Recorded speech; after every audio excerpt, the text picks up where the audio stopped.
The South African music rights organization SAMRO is a leading regional copyright administration business dealing with the administration of music composers and authors' performing rights. As a registered non-profit organization, its role is to administer copyright in music creators and publishers' intellectual property, that is their performing rights. It does so by licensing music users, collecting license fees and distributing royalties to the music creators. Karabo Senna is the general manager for rights holder services at SAMRO and is responsible for music rights body receiving. He joins us now via Twitter for more on how artists can actually access their royalties. Karabo, very good morning to you. Thanks for joining us. Welcome to Morning Live. Thank you. Thanks for the invite. Now, explain to us the legality around registering music. Does the composer or the singer own the song? Correct. So I think just to clarify, anytime any sort of creative writes either lyrics or creates a composition, that is the music that you hear on the song, they actually immediately own that part of the copyright. So that's a portion that SAMRO controls, which we call a performing right. So that would mean that any time that song is used, they're entitled to receive a royalty, because it's their creative process that is being actually used. Okay, so how then do artists get those royalties? Who tracks as to how many times the song has played and on which platform? Yeah, so, one thing that I think creatives need to understand is that firstly, there is a requirement on them to inform collecting societies to say, these are the songs that I've created. Mm-hmm. So once collecting societies are aware of that, then the society then goes ahead and then monitors, not only locally, but as well as internationally, monitors where the song, or sometimes you call it the work, is being used. And once they find any usage, they collect them through license fees. And in that way, they're able then to distribute those license fees over to the creators of that work. So at the end of the day, societies can only do so once the composer is registered with them, and then thereafter allows them to know that this is my song every time they create new songs. And having said that, Karabo, how then are artists robbed of their royalties? So I think, there are different things that we see quite often, and at many times it's not necessarily that artists are robbed, but it mostly boils down to either one, agreements, which artists may not understand, mm-hmm. and you find that the money is being shared differently to what they might have assumed it will be shared. So it is important that artists understand the agreements in the first place, to say, if I sign an agreement with a publisher, for example, what are the respective share splits, and make sure that, after that, they are well informed as well as to how the society functions. But in terms of in the industry, when people say somebody's being robbed, it's either one, they are not being paid royalties for their songs, so they need to go to the society, make sure they are registered, make sure that we know which work it is that they actually are a part holder of or they actually own, so that they can get paid. Or it is possible that the shares that are actually issued to the society are not correct. So when I say the share, meaning that every single song is split over 100%. So sometimes it's written by more than one person, therefore that's why it's split accordingly. Therefore, they must make sure that, the society has the correct information.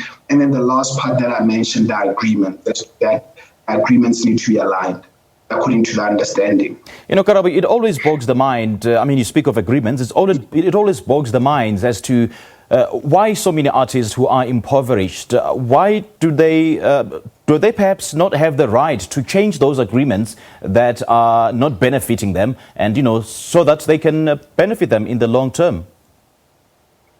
They actually do, because at the end of the day, whenever you own a copyright, it's like owning any other asset, so you need to think of it in that manner and take care of it. Mm-hmm. So it's essential that firstly, when you get into an agreement, they understand that a good agreement is one that firstly entitles you to own as much of your songs as possible.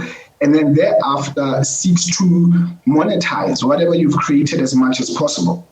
So at the end of the day, that is a good agreement. But if you find that you've signed one which is probably not as beneficial to you, it is always good to go and engage the respective publisher, or if it's on the recording side, the record label, so that you can try to rearrange that, because at the end of the day, it is your legacy, it is your asset, so it is actually in your benefit to rearrange that.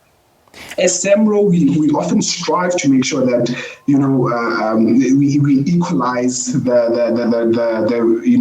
benefits from the composer side and the publisher side. We even have rules that state that a publisher is not allowed to earn more than 50% of a specific song. So meaning we're making sure that no matter what, 50% of the song goes to the writers of the song. Okay. Now, royalties last an entire life of the songwriter and the song itself, even after they've passed away. But why do we still get artists that die deprived? It happens for a multitude of reasons, but I think from a royalties perspective, you will find that, even the artists themselves, the spending patterns in which artists sometimes go under in terms of when they, their livelihood, sometimes are not in sync with their income. And the reason why I say that is that even with SAMRO, we see that if you look at, we have about 100,000 members, and out of that 100,000, 20,000 of those members actually are the ones that are earning members. But from that 20,000, members that earn in the region from royalties only, in the region of about 35,000 a year. And this is, I'm using that because that's normally the, sort of like the threshold where somebody would say, okay, fine, that's a reasonable, earnings. It's about 600 to 700, every single year. So that already shows you that there are not as many members that can earn that consistently over time. So even if you still own the copyright, it has to be used for you to actually earn. So if it's not used, be it in TV, radio, and streaming services, whatever process, you will not actually earn the royalties. And I think that is one component that's always forgotten, to say you can only earn royalties if your work is used. If it's not used, you can't earn the royalties. We understand that most songs have a producer who's looking for a vocalist for their songs, but is it that a female producer may be cut out of the picture? It is possible. However, there are legal considerations. Anytime, let's say there's a collaboration where a female maybe puts in the lyrics, let's say, for example, as you may see with most house tracks. Whenever that happens, that female or whoever is obviously writing those lyrics owns a copyright in terms of the authorship of those lyrics. So meaning, whenever the song is registered with SAMRO or even any other society, they need to be represented. So that share needs to be declared.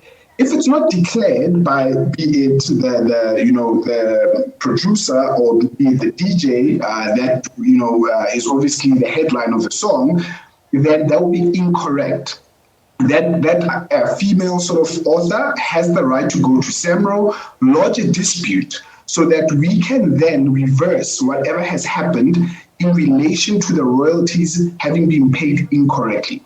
So that process already exists, so that members or be it artists are not necessarily sort of undercutting others when they all created a piece of work, but at the end of the day, some leave others out when they do notify these works. That's why I would like to emphasize again that it's always important that artists go to SAMRO or even on the SAMRO portal just to check that their songs are registered correctly. All right, Karabo, thank you so much for joining us. I mean, it is such information that needs to be used by all music artists in South Africa to empower themselves, to just ensure that they are not exploited. Thank you so much for joining us this morning. It's a pleasure. Thanks a lot. All right, Karabo Senna is the General Manager for Rights Holder Services at the South African music rights organization SAMRO, discussing how creatives can avoid being exploited. This is Morning Live on SABC. Let's take a quick break. We'll be right back.